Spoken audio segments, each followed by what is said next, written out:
자, 여러분들의 교재 10페이지 1과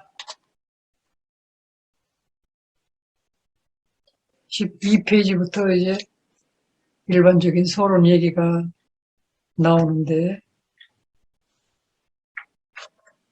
그걸 요약해서 말씀을 드리면, 대부분의 사람들이 왜 사느냐? 사는 목적이 행복하려고 사는 거예요.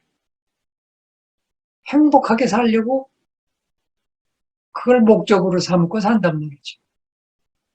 그런데 그 행복하고 싶다. 나는 행복하기 위해서 사는 거야.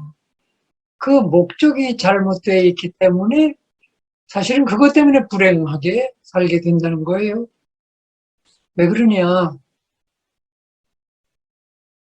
행복이라는 게 뭔가 하면 내 마음에 맞아야 되는 거예요. 내게 모든 것이 맞춰줘야 되는 거예요. 그래야 내가 행복을 느낄 텐데, 이 세상에 나를 위해서 존재하는 게 아니잖아요. 내 주위의 사람들이 나에게 맞춰주려고 삽니까? 모든 자연, 모든 환경, 모든 조건이 나를 위해서 존재하는가요? 안 그렇잖아요. 그러니까 불행을 느낄 수밖에 없단 말이에요. 즉, 내 마음대로 뭐가 안 된단 말이죠. 내 마음대로 뭐가 될 수가 없어요. 그러니까 행복하기 위해서 사는 사람은 그 목적이 절대 이루어지는 게 불가능한 생각을 목적으로 삼고 사니까 결국은 계속 불행을 느끼며 고통을 느끼며 그렇게 살게 된단 말이죠. 그래서 우리가 행복해지고 싶다고 그렇게 목적을 가지고 열심히 행복하기 위해서 살면 행복해지느냐? 결국은 안 된단 말이죠. 그러면 왜 그게 잘 안 될까? 왜 행복이 안 되는 거야? 그거는 우리가 행복이 어디에 있는지를 잘 몰라서 그래요. 엉뚱한 데 가서 행복을 찾아보려니까 안 되는 거예요. 행복이 어디 있는데? 여러분, 여러분이 만약에 무인도에 가가지고 혼자 산다고 생각해 보세요. 그럼 거기 행복이 있을까요? 아무도 나를 괴롭히는 사람도 없고 그러니까 참 편하고 행복할 것 같은데 행복하겠어요? 아마도 우울증 걸려서 자살할지도 모르겠죠. 행복은 나 혼자서 이룰 수 있는 게 아니고 진짜 행복은 어디에 있는가 하면 인간의 행복은 원래가 사랑의 관계를 누릴 때만 기쁨이 있고 행복이 있고 그래요. 사랑의 관계를 누리는 삶이 그게 기쁨이고 행복이 거기에 있어요. 그런데 그 사랑이라는 게 어디 있지? 사랑은 원래 하나님께 있어요. 하나님이 사랑의 원천이에요. 그러니까 하나님과 끊어져서 하나님 없이 살면 사랑도 끊어지는 거예요. 그러면 사랑의 관계도 끊어지는 거예요.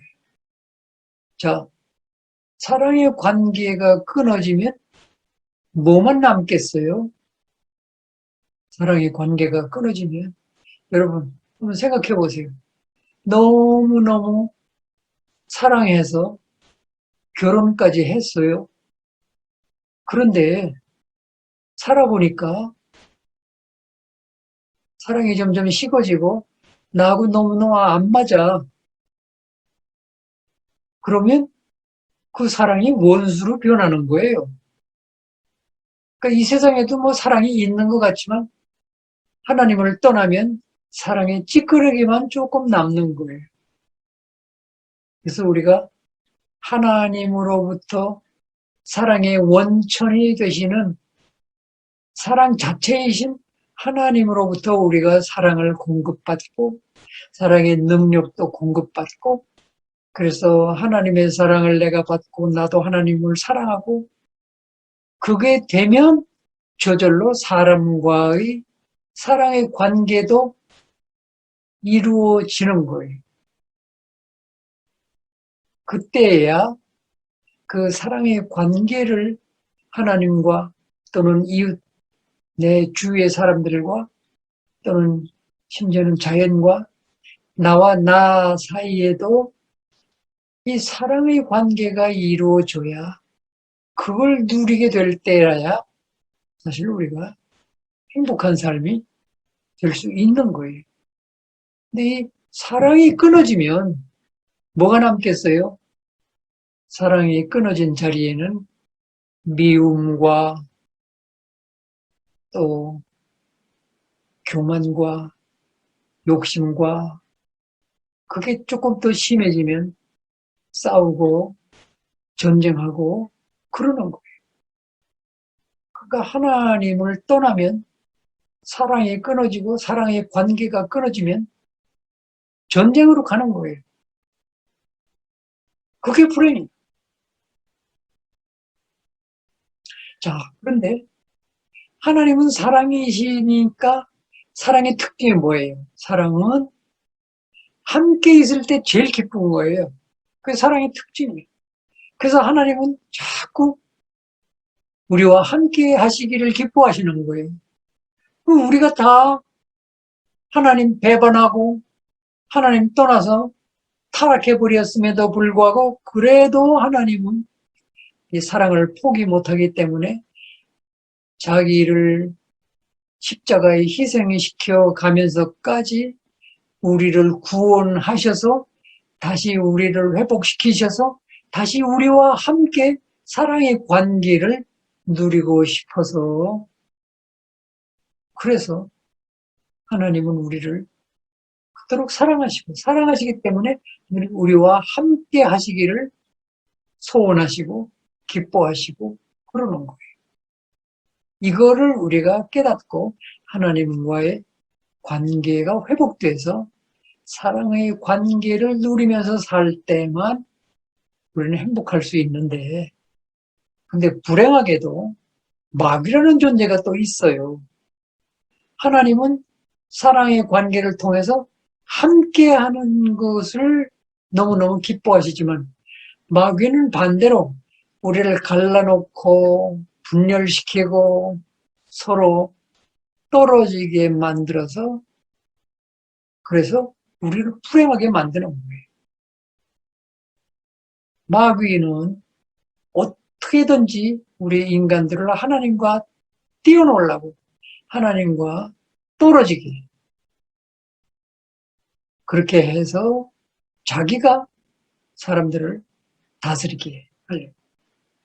여러분 그러니까 사람들과 관계를 중요하게 생각하고 사람들과 서로 함께 만나는 걸 기뻐하고 다른 사람 때문에 기쁨이 있고 그런 사람은 하나님과 함께 사는 삶이 되는 것이고 그렇지 않고 자꾸 사람들의 관계가 나빠지고 사람들과 자꾸 다투고 서로 원수지고 그래서 그냥 혼자 있기를 좋아하고 그러면 나는 지금 마귀에게 붙잡혀서 사는구나 그런 생각을 보셔야 돼요. 어쨌든 그래서 우리가 이 고통과 불행한 이 삶을 완전히 해결해야 되는데 해결할 수 있을까요? 없을까요? 해결해야 돼요. 그리고 해결할 수 있어요. 어떻게? 우리는 해결을 못해요. 우리 스스로의 능력으로는 해결을 못해요. 그래서 하나님께서 이 문제를 완전히 해결해 주시려고 하나님이 육신을 입고 이 세상에 우리들을 찾아오셨어요. 그분이 예수 그리스도란 말이에요. 예수 그리스도가 사실은 하나님의 자리를 떠나서 육신을 입고 우리 가운데 찾아오신 이유는 우리를 다시 사랑의 관계를 누리며 사는 그런 존재로 회복시켜 주시려고 예수님이 오신 거다. 그 말이에요. 그래서 예수 믿는 사람은 다시 기쁨으로 살고 사람들과의 관계가 참 행복하고 기뻐하고 사람들 때문에 행복하고 그런 삶을 우리가 다시 회복하기 위해서 예수님을 믿는다. 그런 말입니다. 그 진짜예요? 그럼 우리의 이 불행하고 고통스러운 이 삶을 정말 완전히 해결할 수 있어요? 그 예수님이 그것 때문에 오셨다니까요. 그런데 예수를 가장 잘 믿는 대표적인 바울 사도는 바로 이 하나님의 말씀, 하나님의 약속, 이 문제가 완전히 해결될 수 있다는 사실을 실제로 증명해 보여주신 그 대표적인 증인이 바로 이 바울 사도라 하는 것을 성경을 읽어보면 알 수 있어요. 자, 그러면 인간은 어떤 존재로 창조되었는가? 자, 거기 페이지를 좀 넘겨가지고 16페이지를 펴보세요. 인간은 어떤 존재로 창조되었는가? 자, 오늘 고통과 불행이라는 이 주제 1장에서는 크게 4가지 면에서 살펴볼 거예요. 자, 원래 인간이 이렇게 고통과 불행 속에 살게 돼 있냐? 아니, 원래는 그렇지 않았어. 그럼 인간은 원래 어떤 존재로 창조됐는데? 그거를 살펴볼 것이고, 두 번째는, 그런데 나는 왜 이렇게 불행하게 사는 거야? 왜 이렇게 고민이 많은 거야? 나를 불행하게 하는 게 도대체 뭐야?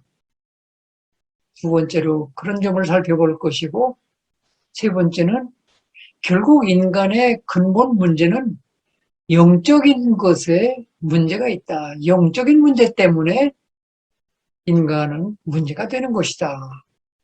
마지막으로 네 번째는 결국 결론적으로 인간이 불행한 고통을 겪게 되는 것은 죄를 선택했기 때문이다. 이런 내용을 가지고 살펴볼 거예요. 첫째 번으로 인간은 어떤 존재로 원래 창조됐는가 하는 것을 우리가 한번 살펴보겠어요. 지금 우리가 원래부터 이렇게 고생스럽게, 고통스럽게 그렇게 살게 창조된 게 아니에요. 원래는 어떻게 창조된, 하나님이 사람을 창조하셨다고 그러는데, 하나님이 원래는 사람을 어떻게 창조하셨는데, 거기에 3가지 기억할 내용이 있는데, 첫째는 하나님이 사람을 창조하실 때 자기의 형상을 따라 창조하셨어요. 즉 하나님의 형상을 닮은 존재로 창조하셨어요. 두 번째는 근데 사람을 왜 창조하셨는데? 하나님의 영광을 드러내는 삶을 살도록 사람의 삶을 통해서 하나님의 영광을 드러내도록 그런 목적으로 창조하셨어요. 그러면 원래 어떻게 살도록 창조됐는데 하나님의 복을 누리며 하나님과 함께 살도록 창조됐어요. 자, 그러면 조금 더 구체적으로 살펴보겠어요. 자, 거기 하나님의 형상을 따라서 창조됐는데 그 성경 본문을 우리가 한번 같이 읽어보겠어요. 창세기 1장 26, 27절 같이 읽어보겠어요. 하나님이 이르시되 우리의 형상을 따라 우리의 모양대로 우리가 사람을 만들고 그들로 바다의 물고기와 하늘의 새와 가축과 온 땅에 기는 모든 것을 다스리게 하자 하시고 하나님이 자기 형상 곧 하나님의 형상대로 사람을 창조하시되 남자와 여자를 창조하시고. 자, 인간의 조상은 동물이 아니에요. 뭐 진화론 가르치는 사람들은 뭐 동물이 진화해서 사람 됐다. 그런데 그렇게 되면 결국 우리는 동물이라는 뜻이에요. 우리 조상이 동물이면 우리도 동물이라는 뜻이에요. 그러면 우리의 삶의 수준이 오네요. 그럼 우리는 그러니까 자, 하나님을 떠나서 하나님 없이 하나님 모르고 사는 사람들은 진짜 동물처럼 살아요. 사는 모습이 평생 그냥 먹고 살다 죽는 거예요. 하나님이 남자와 여자가 짝을 이루어서 함께 살 때 가장 행복하도록 그렇게 사람을 창조하셨다는 거예요. 그런데 요즘 마귀와 마귀의 자녀들, 마귀의 쫄자들은 야, 뭐 남자 여자 같이 살 필요 뭐 있어? 남자끼리도 살고 여자끼리도 살고 뭐 마음대로 살자. 내 멋대로 살면 되지. 나 좋아하는 대로 아무렇게나.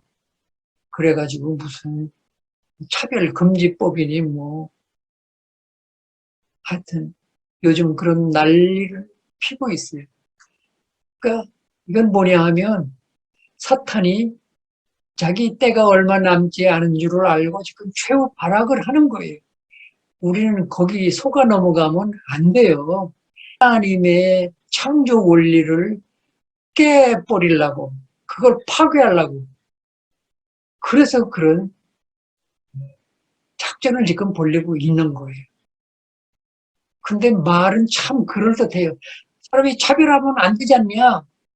동성연애하는 사람도 다 사람인데 그 사람들도 존중해줘야지. 참 그럴듯하게 내세우는데 그것은 그럴듯하게 원래 이 마귀는 내가 마귀다 그러고 나타나는 적이 없어요. 항상 천사의 가면을 쓰고 나와서 속인단 말이에요. 속이려면 자기를 가장을 해야 속이니까. 여러분 다 하나님을 닮은 존재로 창조됐어요. 하나님의 형상을 닮았다 그러는 것은 우리가 하나님의 창조의 능력도 닮았어요. 그리고 하나님의 사랑, 그 품성도 닮았어요. 뿐만 아니라 의로우시고 선하신 그런 성품도 원래 닮게 그리고 우리도 아름다운 우리가 가장 아름다운 그런 존재로 창조된 것도 하나님을 닮은 면이에요. 근데 특히 삼위일체는 삼위가 마치 하나로 이렇게 하나와 똑같이 어떻게 셋이 하나가 될 수 있냐? 완전한 사랑의 관계로 가능해진다. 그래서 우리도 하나님과 함께하는 삶이 기쁨이 될 때 사람들과 이웃 사람들과 함께 사는 것도 가장 기쁘고 행복한 일이 되는 거예요. 자, 그래도 뭔가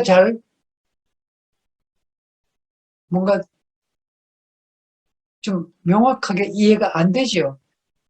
명확하게 우리가 하나님을 닮았다는 게 어떻게 닮은 거야? 그것은 우리가 성경에 보면 고린도후서 4장이나 또는 골로새나 에베소에 보면 예수 그리스도는 하나님의 형상이다 그랬어요. 예수 그리스도께서 하나님의 형상을 가지고 이 세상에 오신 거예요. 왜? 우리가 타락하면서 하나님의 형상이 다 깨져버렸어요. 예수님이 오셔서 그 하나님의 형상을 우리에게 다시 회복시켜 주시려고 오셨는데 그 예수님이 바로 하나님의 형상이다 그랬어요. 즉 우리가 원래는 예수님을 닮은 그런 존재로 창조됐다 그 말이에요. 그러니까 예수님이 어떤 삶을 살았어요? 예수님이 어떤 분이세요? 자, 그래서 우리가 예수님을 잘 배워야 되는 거예요. 그래서 성경은 예수 그리스도 이야기를 그렇게 많이 자세하게 하고 있는 거예요. 예수님을 알면 아, 그게 하나님의 형상이구나. 그게 하나님의 형상을 닮은 그게 내가 원래 그런 모습으로 창조됐는데 타락해서 이 모양으로 사는 거구나. 그걸 알게 돼요. 자, 어쨌든 우리는 원래 하나님의 형상을 닮은 존재로 창조됐었어요. 두 번째는 근데 사람을 왜 창조하셨는데 하나님의 영광을 드러내기 위해서 창조하셨다. 하나님의 영광을 위해서. 그러니까 우리의 삶을 통해서 하나님의 영광이 드러나도록 그 우리가 거지같이 살면 하나님의 영광이 드러나겠어요? 하나님의 영광이 드러나려면 우리가 원래 하나님이 창조하신 목적이 있어요. 그 목적대로 살아야 됩니다.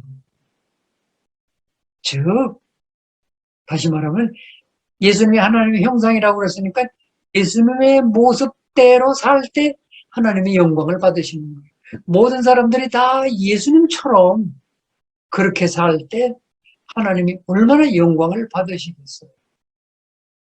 여러분, 가령 여러분의 아들이 자녀가 있는데 그 아들이 동네에 이렇게 다니면서 동네 모든 사람들에게 막 칭찬을 받으면 동네 사람들이 뭐라고 그래요? 아, 걔 누구 아들이야? 아, 임천석 아들이지. 아, 그러면 임천석이 영광을 받는 거예요. 우리가 그렇게 살아서 하나님의 영광을 드러내도록 원래 그런 목적으로 우리가 창조됐는데 우리가 거지처럼 살면 되겠냐고. 그래서 우리를 다시 하나님의 영광을 드러내는 삶의 모습을 회복시켜 주시려고 예수님이 오셨다. 그 말이에요. 그 다음에 세 번째는 하나님과 함께 살 존재로.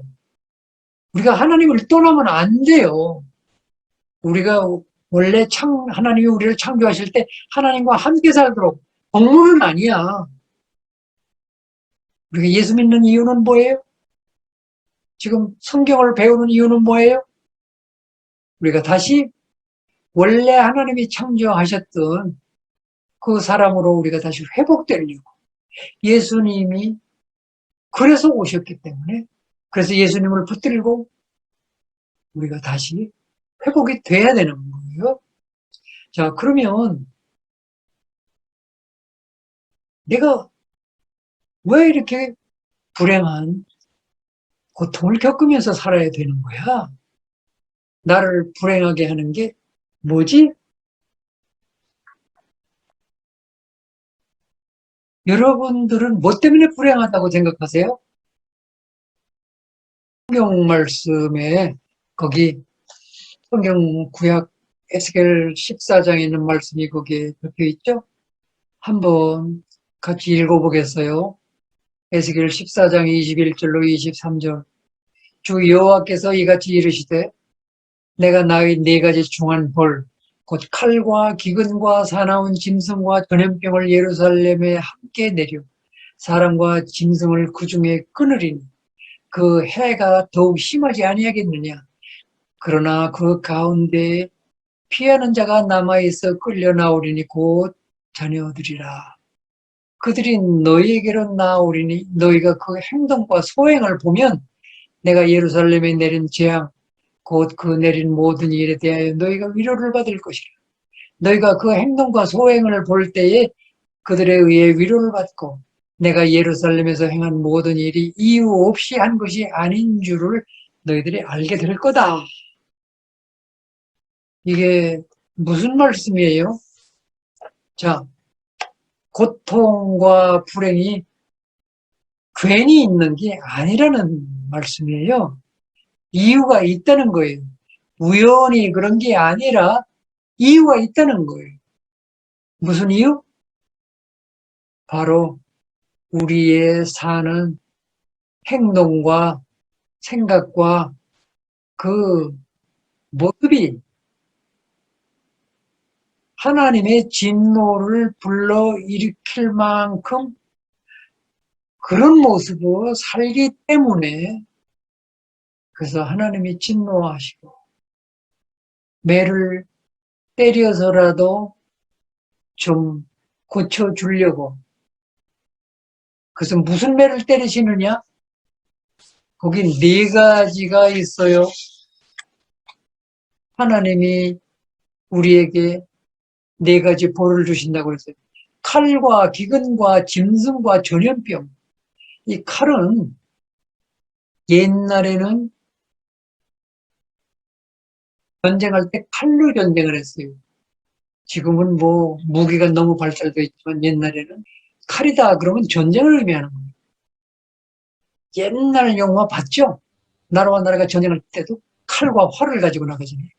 그 다음에 기근. 옛날에는 경제가 농사에 달렸어요. 곡식 농사가 잘 되면 경제 상태가 좀 먹고 살만하고 이 흉년, 기근이 들면 먹고 살기가 어려워지는 거예요. 그래서 기근은 흉년이 들면 사람들이 다 굶어 죽는 거예요. 그 다음에 전염병, 이건 다 알죠? 요즘 우리가 전염병 때문에 아주 큰 고생하죠? 그러니까 사람을 가장 많이 죽이는, 사람이 가장 많이 죽는 것 원인 중에 하나가 이 전염병이란 말이에요. 그 다음에 짐승을 보내서, 사나운 짐승을 보내서 사람들을 다 잡아먹게 하는 거예요. 여러분, 가끔 그 동물의 세계 뭐 그런 동영상을 유튜브에 많이 나오던데 동물의 세계를 보면 사는 게 뭐예요? 잡아먹고 잡아먹히고 그게 전부야. 동물 세계에서는 잡아먹히지 않으면 잡아먹지 않으면 그래서 뭔가 하나 잡아먹고 배부르면 그 다음엔 가서 물 먹고 그 다음에 들어놓 자고 그러다가 또 배고프면 일어나서 또 잡아먹고 싸우고 근데 사람이 이 사나운 짐승 동물에게 잡혀 먹으면 정말 그처럼 가치 없이 허무하게 죽어가는 그런 삶이 어디 있겠어요. 그러니까 여기서 짐승을 보내서 짐승에 잡혀먹게 한다는 것은 인간이 가장 허무하게 가장 가치 없이 마치 동물처럼 사라지게 되는 것이니까 이것은 굉장히 허무하게 가치 없이 그렇게 사는 삶을 말하는 거예요. 이것이 얼마나 고통스럽겠어요. 이런 고통을 당하게 되면 사람이 허무하게 되면 우울증에 걸리죠. 우울증이 심해지면 자살하는 거예요. 보통 고통이 아니죠. 그래서 전쟁의 고통, 이 가난과 경제적인 고통, 또 질병의 고통, 또는 허무한 삶에 오는 고통, 우리가 가장 심각하게 겪어보게 되고 경험하게 되는 고통이 주로 이 네 가지라는 거예요. 네. 그래서 우리가 이 고통을 좀 더 자세히 한번 들여다보기 위해서 이 네 가지 고통에 대해서 우리가 한번 조금 더 자세히 살펴보겠어요. 자,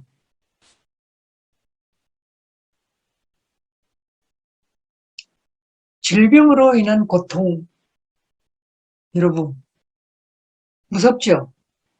걱정되죠? 불안하죠? 두렵죠? 의학이, 의술이 굉장히 많이 발전됐어요. 그런데 그거보다 더 발전된 게 뭔지 아세요? 그거보다 더 발전된 게 병이야. 의학의 발전보다 더 빨라. 왜 그럴까? 제가 옛날에 젊었을 때도 무슨 당뇨병이니 암이니 그런 말 자체를 못 들어봤어요. 그런 병이 있는지도 몰랐어요. 지금은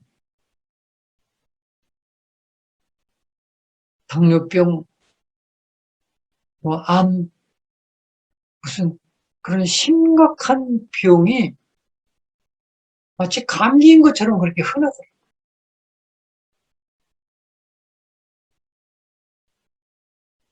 자, 근데 이 질병의 고통에 대해서 우리가 예수 믿는 사람은 어떻게 이것을 대처해야 되겠냐, 어떻게 받아들여야 되겠는가, 이거를 우리가 좀 잘 생각을 해봐야 돼요. 자, 마태복음 4장 23, 24절에 있는 말씀 한번 같이 읽어봅시다. 예수께서 온 갈릴리에 두루 다니사 그들의 회당에서 가르치시며 천국 복음을 전파하시며 백성 중에 모든 병과 모든 약한 것을 고치시니 그 소문이 온 수레에 퍼진지라 사람들이 모든 앓는 자, 곧 각종 병에 걸려서 고통당하는 자, 귀신 들린 자, 간질하는 자, 통풍병자들을 데려오니 그들을 다 고치시더라. 자, 예수님은 이 땅에 왜 오셨어요? 우리의 모든 저주와 고통의 문제를 다 해결해 주시려고 오셨는데 실제로 그렇게 하셨어요. 예수님 이렇게 보니까 사람들이 이 질병 때문에 너무 고통이 심한 거예요. 그래서 예수님은 모든 병을 다 고쳐주셨어요. 예수님이 못 고치실 병은 없어요. 병자를 만나면 다 고쳐주셨어요. 심지어는 죽은 사람까지도 다 고쳤어요. 예수님이 고칠 수 없는 병은 없어요. 그러면 예수 믿으면 병을 고칠 수 있을까요? 없을까요? 요즘도 예수 믿으면 병이 고쳐질까요? 안 고쳐질까요? 조금 갈등되죠? 이론적으로는 예수 믿으면 병이 고쳐지는데 실제로 병 고치려고 기도 열심히 해봐도 잘 안 되던데요. 그런 사람 많겠죠. 그럼 요즘도 예수님은 병을 고치실 수 있어요. 성경에 써 있어요. 어, 그 야고보서 5장에 보면 너희가 병 걸리면 장로님들, 목사님들, 이 하나님의 종들을 불러가지고 죄를 회개하며 기도해라. 근데 기름을 바르며 기도해라. 그러면 하나님이 죄도 용서하시고 병도 고쳐주실 거다. 그렇게 이 약속이 돼 있어요. 근데 문제는 또 그 야고보서에 또 말씀하신 게 있는데 너희가 기도해도 응답을 못 받는 것은 잘못 기도하기 때문이다. 너희 기도 속에 욕심이 들어있기 때문이다. 딴 생각, 딴 계산이 들어있기 때문이다. 그렇게 말씀하고 있어요. 자, 어쨌든 성경 속에 중요한 질병과 관련된 성경 구절이 우리가 두 개를 기억해야 돼. 하나는 출애굽기 15장 25절에 읽어드릴게요. 너희가 하나님께 순종하고 또 의를 행하고 또 내 계명을 귀를 기울이고 지키고 내게 순종하면 하나님이 지금 말씀하시는 거예요. 그러면 내가 애굽 사람에게 내린 모든 질병 중에 하나도 너희에게는 내리지 아니하리라. 그러니까 하나님을 떠나지 않고 하나님과 함께 사는 사람, 정말 하나님과 함께 사는 사람에게는 하나님이 왜 쓸데없이 병을 주겠어요? 그렇죠? 원래 질병이 인간이 하나님을 떠나면서 하나님을 배반하면서 생긴 거예요. 자, 또 하나는 뭐예요? 또 하나는 우리가 지금 읽어본 것처럼 우리의 모든 고통과 불행의 문제를 해결해 주시려고 오신 그 예수님은 우리의 심각한 고통 중에 하나인 이 병을 다 치료하실 수 있는 권능을 가지고 오십니다. 그분은 우리의 질병을 다 치료해 주실 수 있다. 그런데 우리가 읽어봤는데 예수님이 두 가지를 동시에 하셨어요.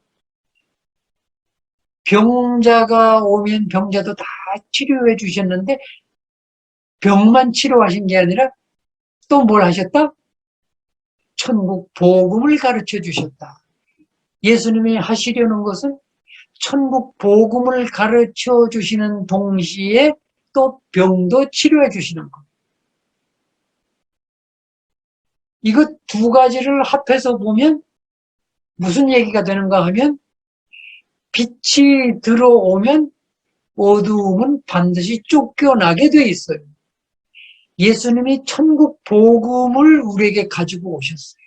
우리가 이 천국 복음을 받아들여서 그 안에서 살면 이 질병의 고통은 물러나게 돼 있어요. 요즘도 가끔 예수 믿고 기적적으로 불치병이 고쳐지는 간증을 하는 사람들이 많이 있어요. 요 며칠 전 얘기를 하나 해드릴게요. 며칠 전에 PJC 세미나에 참석하셨던 어떤 목사님이 전화가 왔는데 자기가 코로나 바이러스 확진이 됐대요. 그래가지고 지금 격리 병원에 입원 들어간대요. 그러면서 기도해달라고 그래요. 문자로 그렇게 왔어요. 그래서 제가 문자로 또 답을 해줬죠. 아, 목사님 기도원에 들어가시네요. 좋은 기회가 될 것입니다. 그러고 제가 답장을 했어요. 그러니까 그 말을 어떻게 받아들이셨는지는 뭐 잘 몰라요. 그런데 기도 많이 해주세요. 그렇게 저한테도 문자를 보냈지만 아마 그 목사님이 아는 모든 분들에게 다 문자를 보냈을 거예요. 기도해달라고. 근데 또 며칠 후에 다시 문자가 왔는데 굉장히 심했나 봐요. 중증이 있는가 봐요. 산소호흡기를 달고 치료를 받다가 이제 산소호흡기를 띄어야 되는데 그 의사가 하는 말이 이 산소호흡기를 떼고 나서 그 산소 무슨 포화도가 80 이상이 유지가 되면 그 치료가 될 텐데 80 이상으로 유지가 안 되면 좀 어렵다. 굉장히 중증이다. 그러니까 이 목사님이 겁을 먹는 거예요. 그 호흡기 때문에 산소 무슨 포화도가 그러니까 내 스스로 이 산소 이용률이 80 이상이 올라가야 되는데 그거 아니면 큰일 난 거예요. 그러니까 다시 또 기도 많이 해달라고 문자가 또 온 거예요. 그래서 그때 제가 이게 조금 심각하구나. 나는 그냥 격리됐다가 금방 나올 것으로 기대했는데 굉장히 이거는 심각하구나. 그래서 진짜 기도를 해드려야 되겠구나. 그런 생각이 들었어요. 그래서 진짜 심각하게 기도를 해드렸어요. 그리고 심각하게 기도하는 내용을 또 문자로 이렇게 보내드렸어요. 근데요, 하루 지나서 문자가 다시 왔어요. 목사님, 기적이 일어났어요. 호흡기를 띄었는데 80이 아니라 95 이상이 유지되면서 의사가 이상하다 그래요. 이렇게 갑자기 좋아지는 경우가 별로 없는데 참 이상하네요. 그러니까 제가 거기다가 또 답장 문자를 써보냈어요. 아니, 목사님은 안 믿으셨는가 보네. 성경에 의인의 기도는 역사하는 힘이 큼이라 그렇게 써 있는데 목사님은 안 믿으셨어요? 여러분은 믿으세요? 믿으세요. 지금도 예수님은 우리의 병을 치료해 주실 수 있어요. 그런데 대부분 잘 안 믿어요. 입으로만 믿지 마음으로는 안 믿어요. 그래서 못 누릴 뿐이에요. 어쨌든 간에. 그런데 자, 이 질병에 대한 얘기가 많은데 이 질병은 의학이 아무리 많이 발달돼도 안 없어질 거예요. 왜? 죄가 안 없어지기 때문에. 예수님은 병을 고쳐주실 때 그냥 병아 치료되라 이렇게 고쳐주시지 않았어요. 어떤 때는 네 죄를 내가 해결했다. 그러니까 중풍병이 해결되기도 하고 마귀를 내쫓으니까 병이 치료되기도 하고 또 저 맹인은 왜 저런 병에 걸렸을까요? 저 사람도 죄 때문일까요? 아니야. 그거는 하나님이 하시는 일, 하나님의 영광을 드러내기 위해서야. 또 어떤 때는 문둥병 환자 10명을 다 고쳐줬었는데 그 중에 한 사람만 돌아와서 감사를 하는 거예요. 9명은 치료 못 받았냐? 감사하는 사람이 이렇게 한 명밖에 없냐? 또 어떤 때는 고쳐주시면서 네가 네 믿음이 너를 구원을 했다. 그렇게 병을 고쳐주시면서 병과 연관된 단어를 같이 말씀하시는 거예요. 죄, 구원, 믿음, 귀신, 이런 거하고 연관이 돼 있는 거를 말씀하는 거예요. 그러니까 우리 질병이 우리가 이렇게 위생관념이 나빠가지고 막 균을 집어먹으면 물론 병 걸리겠지. 그러나 정말 심각한 질병들은 이런 영적인 문제와 연결이 되어 있다는 사실을 예수님이 가르쳐 주시면서 그래서 예수님이 천국 복음을 우리 모든 사람에게 가르쳐 주시면서 병을 고쳐주신 거예요. 우리 안에 천국 복음, 즉 우리 안에 예수님을 진짜 모시고 살면 나쁜 것들이, 어두운 것들이, 영적인 문제들이 우리를 망하게 하지 못한단 말이죠. 38년 된 병자를 고쳐주시면서도 뭐라고 그러세요? 나중에 그 사람 다시 만나가지고 그 사람 병을 고쳐줄 뿐만 아니라 재발 방지 처방도 해주셨어요. 재발 방지 처방이 뭐였어요? 네가 병이 나았으니 더 심한 병이 걸리지 않도록 다시는 죄를 짓지 말아라. 그래서 우리는 이 영적인 문제와 연관되는 질병들은 병원에 가도 치료가 잘 안 돼요. 영적 문제가 해결돼야 돼요. 그래서 우리가 예수 믿어가지고 병 고치는 데만 관심을 두지 말고 그보다 더 중요한 것은 나의 모든 문제를 해결하실 예수 그리스도를 오늘 내가 드디어 처음 알게 됐네.